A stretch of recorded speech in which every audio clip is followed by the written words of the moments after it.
जनाब मेरे साथी जनाब तारिक बाजवा साहब, बैंकों के सदूर, सरकारी अफसरान, मीडिया के दोस्तों, ख़वातीन और हज़रात, अस्सलाम वालेकुम वरहमतुल्लाहि वबरकातुहू। Federation of Pakistan chamber of commerce and industry और सेंटर ऑफ इस्लामिक इकनॉमिक्स के रिबा की ममानत के मौजू पर आज जो मुनक़िद सेमिनार है, ये मेरे लिए इसमें शिरकत बाइसे सवाब और बाइसे एज़ाज़ है। मैं मशकूर हूँ मुंतज़मीन का और ख़ुसूसी तौर पे हज़रत मौलाना तकी उस्मानी साहब का और हज़रत मौलाना फजलुर रहमान साहब का, जिन्होंने ये इनिशिएटिव लिया। ये इंतहाई अहम मौजू है पाकिस्तान की मईशत के हवाले से, इसके मुस्तक़बिल के हवाले से, और सबसे बढ़ के मैं समझता हूँ कि अल्लाह और अल्लाह के रसूल से खुदा न खास्ता जंग में शामिल से होने से बचने के हवाले से। मैं बैरून मुल्क था। मैं अभी कुछ तफसील अर्ज़ करूँगा कि इस हवाले से माजी में हमने क्या किया और उसके नताइज क्या थे। लेकिन जब ये फ़ैसला आया अभी हाल ही में, तो मैंने बैरून मुल्क ये पढ़ा कि स्टेट बैंक और नेशनल बैंक ने उसके ख़िलाफ़ अपीलें दाखिल की हैं, जो सुप्रीम कोर्ट का शरिया बेंच है, और कुछ और भी बैंकों ने की। लेकिन ख़ुसूसी तौर पर मुझे जो सरकारी दो अदारे थे, यानी स्टेट बैंक ऑफ पाकिस्तान और नेशनल बैंक ऑफ पाकिस्तान, उस हवाले से मुझे बड़ी तशवीश हुई। मैंने वो नीयत की कि अगर मैं जब भी पाकिस्तान गया और अगर मुझे मौका मिला, तो मेरे पहले जो काम होंगे उनमें ये होगा कि ये अपीलें वापस करवाई जाए। हमारी इंटेंट जो है कि हमारी नीयत क्या है, इन्ना माला माल बिन्नियात, तो हम सबसे पहले ये काम करेंगे। और यही मैंने, अल्लाह का फ़ज़ल है और अल्लाह के मेहरबानी से अल्लाह ताला ने मुझसे ये काम लिया। और जब मैंने ये काम किया, उस दिन मैंने सोचा कि वो छुट्टी का दिन था, और मैंने सोचा कि आज इस काम से जो सबसे ज़्यादा खुशी इस शहर में इस वक्त किसको होगी। तो मैं मौलाना हज़रत फजलुर रहमान साहब को मिलने चला गया दफ्तर से उठ के।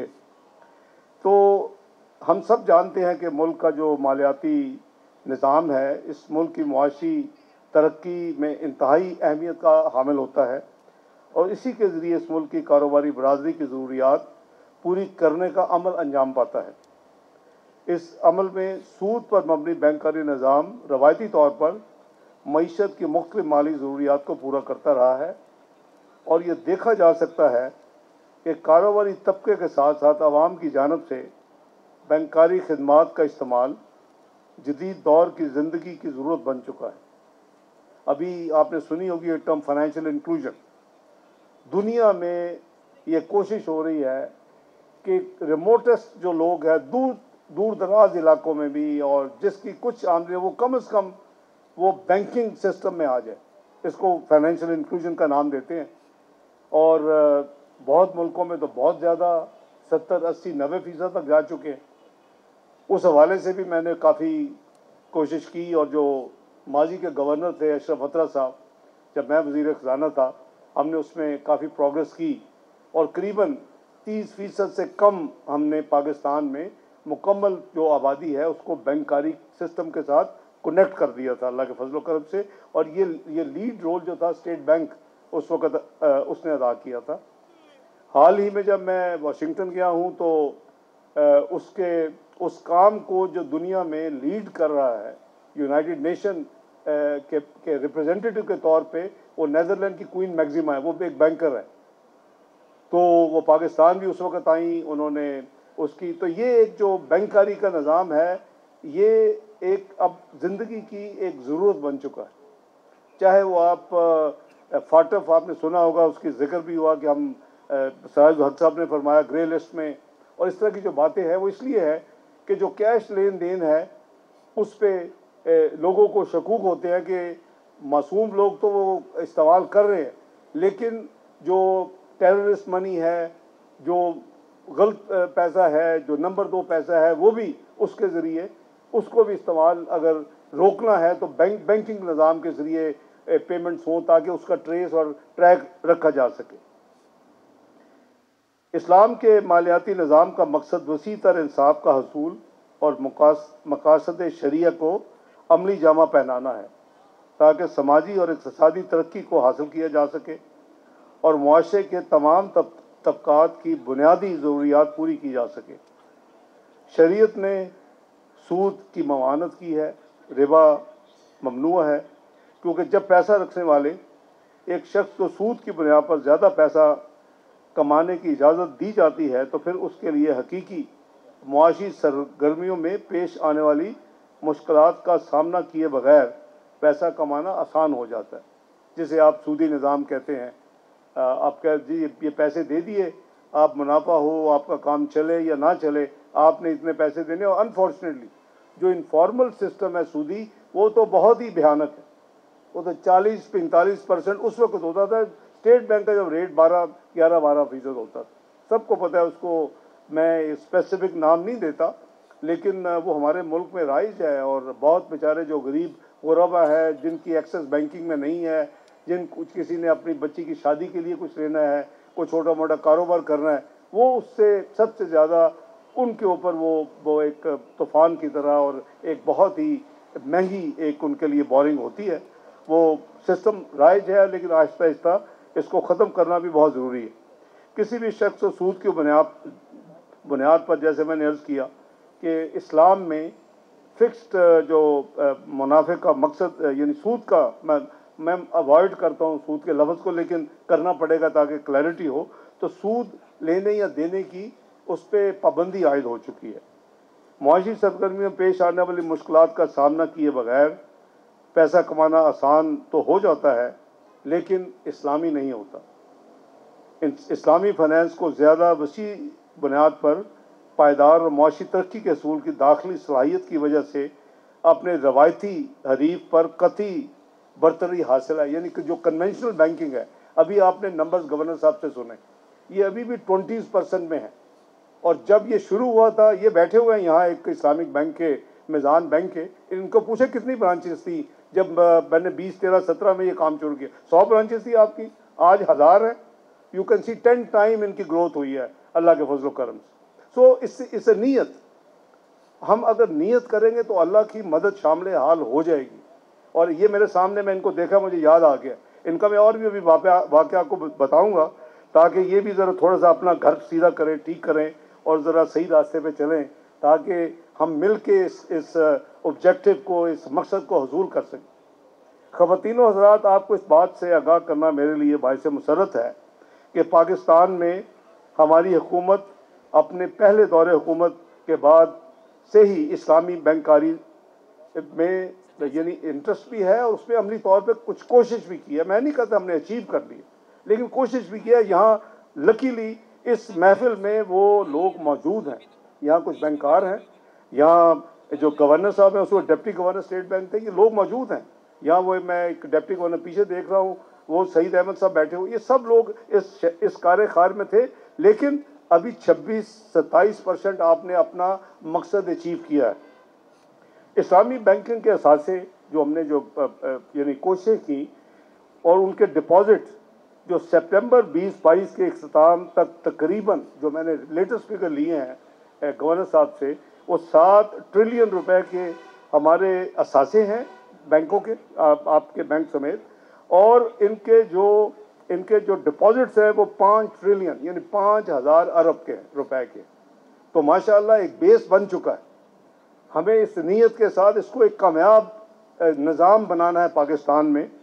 और इनके सितंबर 2022 तक मजमूई बैंकारी निज़ाम के असासों और डिपॉजिट्स में 20 और 21% मार्केट शेयर भी हासिल है। यानी एक बड़ा सॉलिड आपके पास ओवर लास्ट फ्यू इयर्स एक निज़ाम अब है। अब हमने इसको कैसे आगे लेके जाना है, हमने कम्पीट करना है। वो जैसे मैंने अर्ज़ किया कि मैं आपको एक वाक़या सुनाऊंगा। जब हमने पिछली दफ़ा ये काम किया तो ये मेरी स्टैंडिंग इंस्ट्रक्शंस थी। जनाब सेक्रेटरी वज़ीर ख़ज़ाना उस वक्त डॉक्टर वक़ार मसूद साहब थे, और उस वक्त गवर्नर साहब डिप्टी गवर्नर थे, जमील साहब और सईद अहमद साहब भी डिप्टी गवर्नर थे। मैंने उनको कहा कि जब भी आपको पाकिस्तान के लिए रकम दरकार हो और आप उसके लिए मार्केट में जाएं, तो आपने पहली प्रेफरेंस है कि इस्लामिक जो प्रोडक्ट है, स्कूप जिसे कहते हैं, उसको तरजीह दें, उनसे लें। अगर उनके पास एपिटाइट ना हो, उनके पास पैसे ना हो, तो आपकी मजबूरी है। जाहिर है कि कारोबार जो रियासत का कारोबार तो बंद नहीं हो सकता।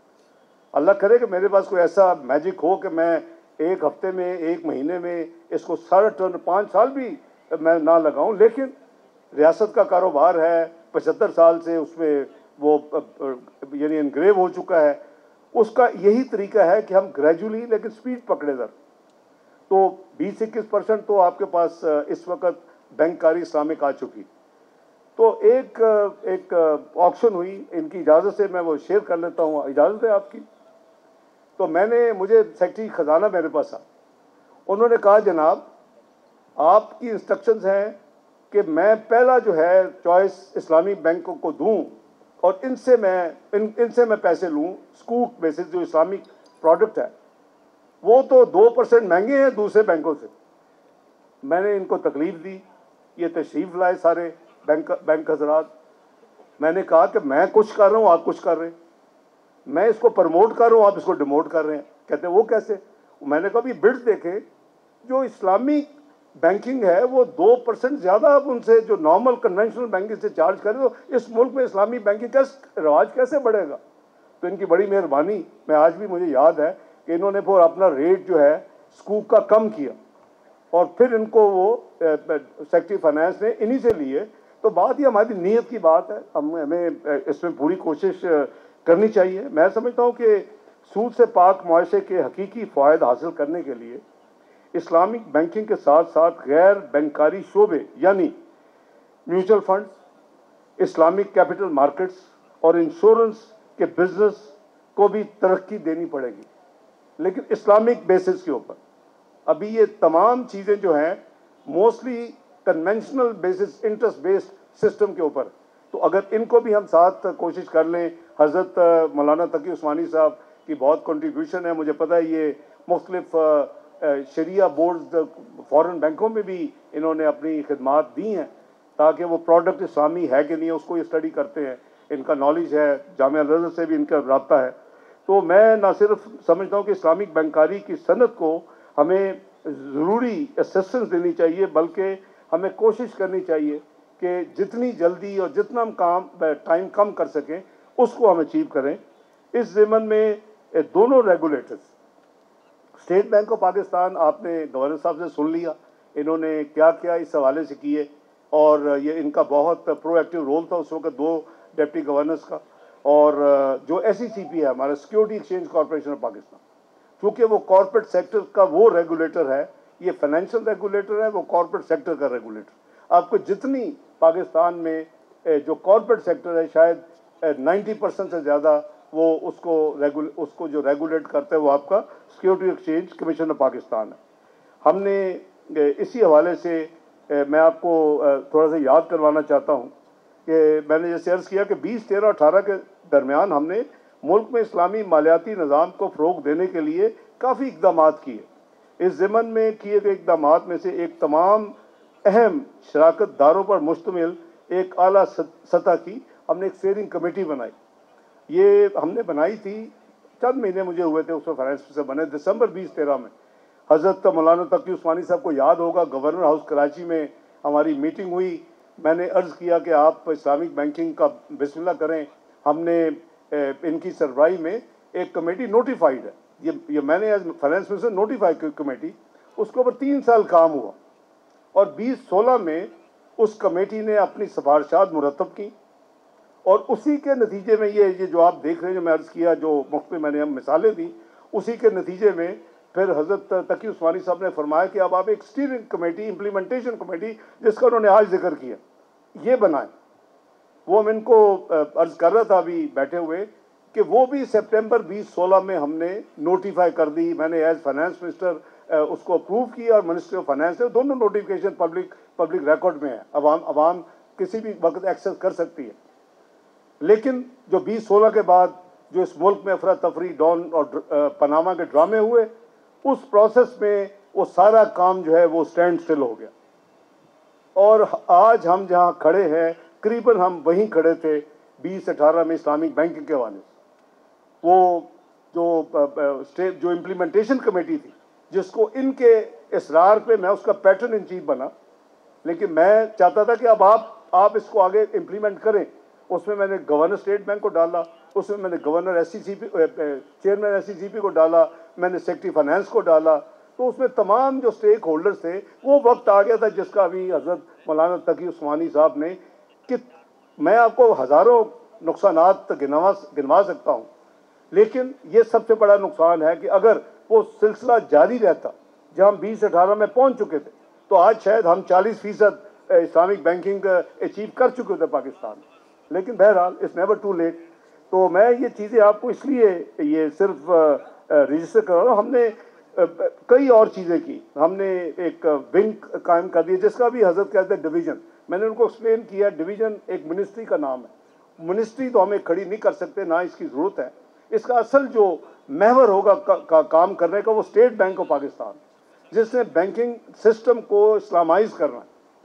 और लेकिन उसकी चीज़ें, जैसे मैं खुद चंद चीज़ें मैंने आपको एडिशनल गिनवाई हैं, म्यूचुअल फंड्स हैं, इंश्योरेंस है। तो उसके लिए इंश्योरेंस जो है अब SCCP के पास है।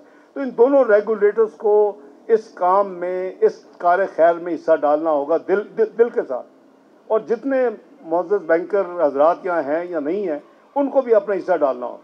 हम ये नियत कर लें कि अल्लाह और अल्लाह के हबीब सल्लल्लाहु अलैहि वसल्लम की खुशनुदी के लिए हम ये काम कर रहे हैं, तो ये हो जाएगा। ये कोई 5 साल में अरसे में ना होने वाला काम नहीं है, ये 5 साल में हो सकता है।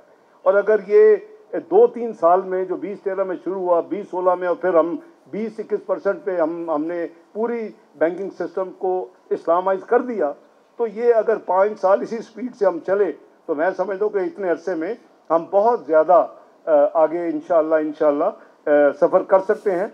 हमने इसी हवाले से हमने स्पेशल टैक्स रिलीफ तक दी। हमने हज़रत आपको याद होगा, हमने कंपनी जो हमारा ऑर्डिनेंस है, जो इस्लामिक जो थी कंपनी, जो प्योर इस्लामिक बेसिस पे काम करेंगे, उनको टैक्स 2% रिलीफ भी हमने दी। और मैं समझता हूँ कि जो फेडरल शरीयत कोर्ट का जो अप्रैल 2022 में जो ऑर्डर आया है, ये तो आने से पहले हमें इस रास्ते पे चलना चाहिए था, हम चल रहे थे। लेकिन जो मुल्क में, उसमें मैं उस मामले में नहीं तफसील में जाना चाहता, ना टाइम है, ना जो मुल्क ने जो उसके नुकसानात उठाए वो हम सबके सामने है। आज हर बंदा बिलक रहा है कि जी महंगाई आसमानों पे है। वो मुल्क जो दुनिया की 18वीं मईशत बनने जा रहा था, जिसमें महंगाई का रेट 4% था, जिसमें फूड इन्फ्लेशन 2% थी, जिसमें स्टेट बैंक के रिजर्व $24 बिलियन पे चले गए, और जिसकी स्टॉक मार्केट साउथ एशिया में नंबर 1 थी, जिसकी स्टॉक मार्केट दुनिया में 5वें नंबर पे थी, जिस की ग्रोथ जो है वो 6.1% पे थी, यानी लोएस्ट इन्फ्लेशन, जिसका पॉलिसी रेट 6.5% पे था। ये वो मुल्क था। और पाकिस्तान को ये डिक्लेयर कर दिया गया दुनिया के ग्लोबल जो अदारा है प्राइस वाटर हाउस, कि जिस तरह पाकिस्तान ने तरक्की की है, ये 2030 में दुनिया की प्रीमियम क्लब G20 जिसे कहते हैं, ये उसका मेंबर होगा। ये दुनिया की 18वीं बड़ी मईशत बन जाएगी। हमने जो तजर्बे किए इस मुल्क में, उसका नतीजा क्या है? आप सब माशाल्लाह बड़े बाइल में, आपको पता होगा। आज हम 46 दुनिया की इकोनॉमी प्रोजेक्ट हो रहे हैं 2034-2035। ये है हमारा। अगर हमारा काम था कि हम मिल के उस 20-30 के पीरियड को कंडेंस करते, उसको शॉर्टन करते, हम इसको अचीव करते 2026-27 में, हो सकता था। वही मुल्क था ना जिसकी दुनिया तारीफें करती थी, कहते थे second best choices country in the world for foreign direct investment. मैंने आपको सारे इशारे गिनवा दिए। लेकिन बहरहाल पता नहीं इसमें अल्लाह की क्या मसरत है। It's never too late. तो जैसे हमने इस्लामिक बैंकिंग को ठीक करना है, इसको पुश देनी है, इसको अचीव करना है, और अल्लाह के हबीब सल्लल्लाहु अलैहि वसल्लम को खुशनुदी के लिए पूरी तरह एफर्ट करनी है, उसी तरह हमने पाकिस्तान की मईशत को भी, जिस भंवर में ये फंस चुकी है, जिस क्वागमायर में इस वक्त राज है, उसमें से निकालना है। ये इसके लिए दुआओं की भी बड़ी ज़रूरत है, इसके लिए दवा यानी मेहनत की भी बड़ी ज़रूरत है। ये दोनों चीज़ें अगर हम करेंगे, मैं बड़ा यानी ऑप्टिमिस्ट हूँ कि मैंने देखा कि नेक नीयत के साथ आप करें। क्या 98, 99 का जो टेन्योर था, जब आपने अपना एटमी धमाके किए थे एज ए हैसियत एक इस्लामी मुल्क, क्या उसको मुआशी पाबंदियों को आसान थी? दुनिया के बदतरीन मुआशी पाबंदियाँ इस मुल्क में लगी, इसमें कोई किसी चीज़ की शॉर्टेज नहीं हुई, किसी चीज़ की लाइन नहीं लगी, किसी चीज़ की कमी नहीं आई। मुल्क अल्लाह के फल से 7-8 महीने में उस भंवर से निकल के बिल्कुल स्टैंड ऑन खड़ा हो गया। 2013 में क्या था? Pakistan was declared macro economic unstable country on the globe. It was predicted to default in 6 से 7 महीने में ये दिवालिया डिक्लेयर करेगा। उठाएं सारी दुनिया की रिपोर्टें 2013 की। इलेक्शन नहीं अभी हुए थे, अल्लाह ने हमें इलेक्शन जितवाया, हमने दिन रात मेहनत की, अल्लाह ने ऐसी इज्जत दी कि 3 साल में वहाँ पाकिस्तान पहुँच के सारी उनकी तारीफें कर रही कि ये तो दुनिया की G20 में शामिल हो रहा है मुल्क। तो हम अपने खुद ही दुश्मन हैं हम इस मुल्क में। मैं तो इसलिए कहता हूँ चार्टर ऑफ इकोनॉमी होनी चाहिए। मैं आज के मौजू के हवाले से मैं हम इसी पे रहते हैं। कुछ बातें हज़रत ने और जनाब मौलाना तकी उस्मानी साहब ने की हैं, मैं उसकी थोड़ी सी क्लैरिफिकेशन सराज वक्त साहब ने भी की हैं, मैं उसकी क्लैरिफिकेशन कर दूं। ये बिल्कुल सराज वक्त साहब ने सही कहा, हमारा मुल्क ट्विन डेफिसिट्स आज नहीं हमेशा से है। हम करंट अकाउंट डेफिसिट भी है, हमारा बजट डेफिसिट भी है। ये हमारी एक यानी हमारी जड़ में ये बैठ गया। हम अपने आमदनी से ज़्यादा खर्च करते हैं। अगर फिस्कल डिसिप्लिन इम्पोज करें कि भाई ये नहीं हो सकता, ये हो सकता है, इतना नहीं हो सकता, इतना हो सकता है, फिर उस मुल्क के वजीर खजाना को 5 साल एग्जाइल में रहना पड़ता है। ये है उसकी, लेकिन हमें सबको करना पड़ेगा। ये मैं कोई हवाई बातें नहीं कर रहा। 2013 में जब मैं फाइनेंस मिनिस्टर बना तीसरी दफ़ा, मैंने सबसे पहले मियां नवाज शरीफ साहब एज वजीर आज़म, और मैं आज उनको सलूट करता हूँ, मैंने उनके पास गया, मैंने कहा जो ये वजीर आज़म के सवाबदीदी इख्तियार के 43 बिलियन है, इसको मुझे ज़ीरो करना पड़ेगा। ये जितने वफाकी वज़रा इनके रेस्टोरेसी फंड को ज़ीरो करना पड़ेगा। उन्हें मुझे इजाज़त दी। ऐसे तो नहीं हम 18 मीशत बनने की तरफ चल पड़े 3 साल में। जब आप ऐसे काम करेंगे उसमें बरकत भी आएगी, उसमें आपकी तरक्की होगी, उसका आपका रास्ता भी निकलेगा। तो उन्होंने बड़ी, तो ये साहिल वक्त साहब बिल्कुल सही फरमा रहे थे कि हम अपने आमदनी से ज़्यादा खर्च करने के आदी हो चुके। हमें अपनी आमदनी बढ़ानी है, अखराजात को रैशनलाइज करना, ताकि हम इस बजट खसारे का मतलब क्या है कि आपने वो उधार लेना है। आपके कर्जे कैसे बढ़ते हैं कि आपके कर्जे इसलिए बढ़ते हैं कि जो आपका बजट खसारा है और जो आपकी करेंसी डिवैल्यू होती है। तो बात यह है कि इन्होंने जैसे फरमाया कि हमें इंटरनेशनल जो कॉन्ट्रैक्ट्स हैं और जो अगर ज़कात और उसका निज़ाम है वो उसको हमें अपनाना चाहिए। मैं इनसे इत्तफाक करता हूँ, लेकिन भाई अमली तौर पे भी करें ना, फैसला करें आप, कमिटमेंट के साथ आप रिजॉल्व करें कि हमने करना है। मैंने जब 2013 में पहला बजट पेश किया 5 दिन में, 7 जून 2013 को मैंने ओथ ली थी।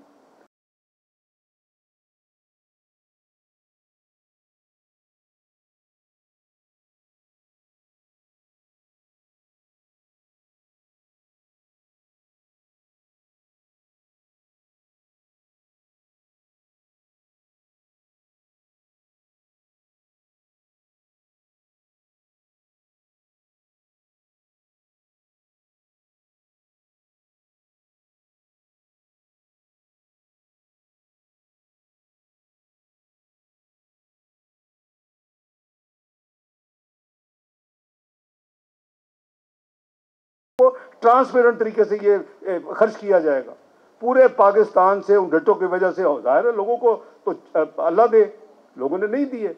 मैं समझता लोगों को देने चाहिए। टोटल 80 लाख का सिर्फ हुआ, जिसका कोई 20 अरब का अंदाजा था, तखमीना था हमारा, अगर ये स्टे ना होते इस मुल्क से, इस शहर से। सिर्फ उस 80 लाख में 27 लाख मेरे अकेले के थे। मैंने कहा अगर मैंने ये नाफज किया और मैंने ये प्रपोजल दिया है तो मुझे जरूर अदा करना चाहिए। To help with this race.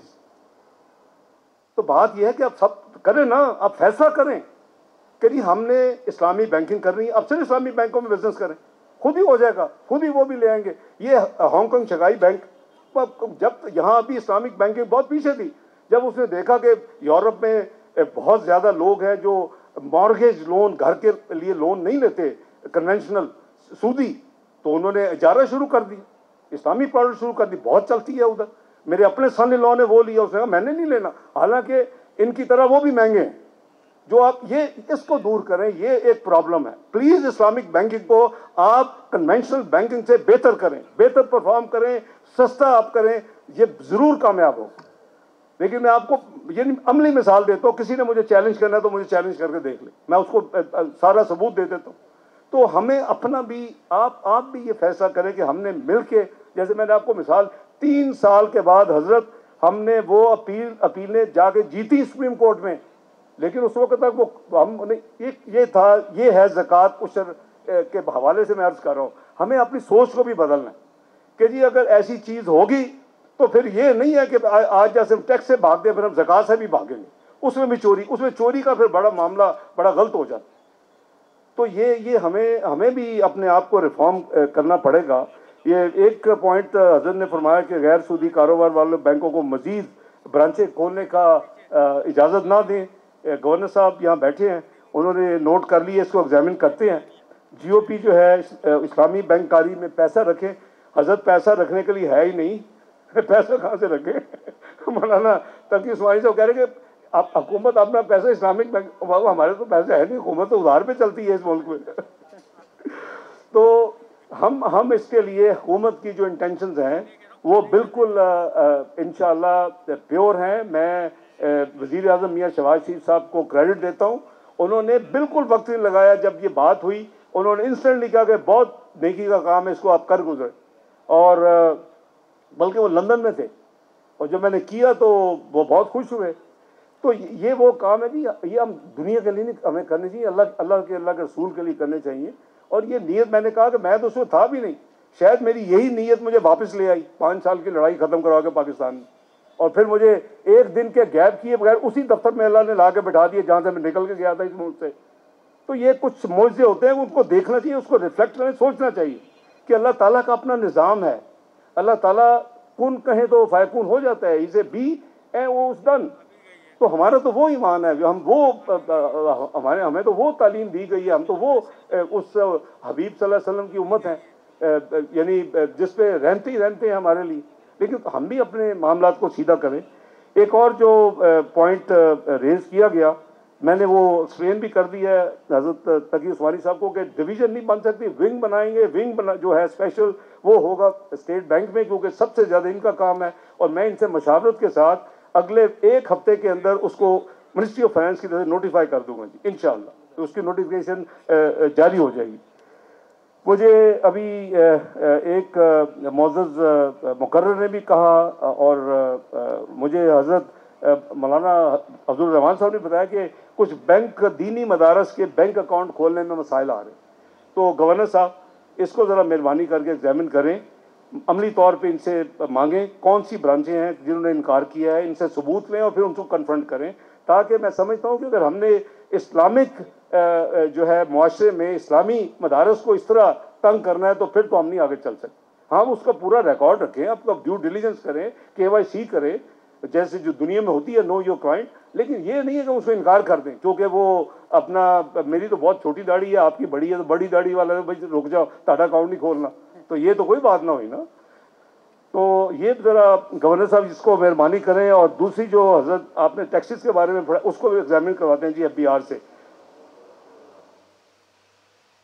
हमारे जो मदारस हैं जी, ये कमर्शियल नहीं है जी, इसमें तो रिहाइश, बिजली, गैस, किताब, सब खाना पीना सब कुछ इदारे की तरफ से दिया जाता है। जी, जी। तो उनको भी अगर आप कमर्शलाइज करेंगे और टैक्सेस नहीं, बिल्कुल नहीं होगा। टीवी मस्जिद के ऊपर टीवी टैक्स, बिल्कुल टीवी टैक्स चलो दे दे, टीवी ना देखे दे तो कोई शामिल ना हो ना। अल्लाह साहब सिर्फ क्यों देखते हैं हम, तो आपको क्या पता है कि बच्चे क्या देख रहे हैं वहाँ। तो चले इस टैक्स को नहीं, बाकी जो मेन टैक्स है वो तारक बाजवा साहब मौजूद हैं, वो मेरे साथी है, special assistant prime minister finance division में है। तो बाजवा साहब आप अपना FBR से ये मैटर टेकअप करें, हजरत हमें सबूत दें, हम उसको एक्शन लेंगे इंशाल्लाह, हम हाजिर हैं। इस करारदादें जो हजरत मौलाना तकी उस्मानी साहब ने पेश की हैं, मैं उनकी कॉपीज़ लेके जा रहा हूँ। मैं इसको वज़ीर आज़म साहब से भी शेयर करूँगा, क्योंकि ज़ाहिर है कि इसमें शायद एक से ज़्यादा मिनिस्ट्री की इन्वॉल्वमेंट हो, पार्लियामेंट तक इन्वॉल्वमेंट कुछ चीज़ों की हो, क्योंकि वो जब तक पार्लियामेंट कुछ एग्जम्पशन नहीं, तो इसके ऊपर हम इंशाअल्लाह पूरी तरह करेंगे अपनी मेहनत और कोशिश, ताकि हम जितनी जल्दी हो सके अपना हदफ अचीव कर सकें। हज़रत ने जो है जिक्र किया इकॉनमी का, मैं कुछ आपको बता दिया, बाकी आप माशाल्लाह सब बड़े अक्लमंद हैं, बाशऊर हैं, आपको काफ़ी इल्म है। तो मेरी गुजारिश ये है जी कि आप सब मेहरबानी करके दुआ भी करें कि अल्लाह ताला हमें जो हमने ये बेड़ा उठाया है, मैं मशकूर हूँ आज के मुंतज़मीन का कि इन्होंने फौरी तौर के ऊपर विद इन डेज़ इन्होंने ये एहतमाम किया है। इससे ब्रेनस्टॉर्मिंग हुई है, इससे आपके जो मकाले पढ़े गए हैं उसकी हम कॉपीज़ लेंगे, हम इसको एग्जामिन करेंगे, ख़ासकर स्टेट बैंक इस पर काम करेगा। हम मेरी तरफ से इंशाअल्लाह जो कुछ असिस्टेंस दरकार होगी वो इंशाअल्लाह वो मैं प्रोवाइड करूँगा। तो इसके साथ मैं हज़रत मौलाना तकी उस्मानी साहब का, जनाब हज़रत मौलाना फजलुर रहमान साहब का, federation of chamber of commerce and industry और इनके तमाम रफ़ाकार का मशकूर हूँ। मैं आपका भी बहुत शुक्रिया अदा करता हूँ, आप कई घंटों से बैठे हुए हैं। अल्लाह ताला आपको अजर अजीम अता करे, ये एक सवाब एक काम है और अल्लाह ताला आप हम सब की इस काविश को कबूल भी फरमाए, उसमें मैं कामयाबी भी दें। बहुत शुक्रिया जी। पाकिस्तान जिंदाबाद। बहुत शुक्रिया। चूँकि अभी दुआ होगी।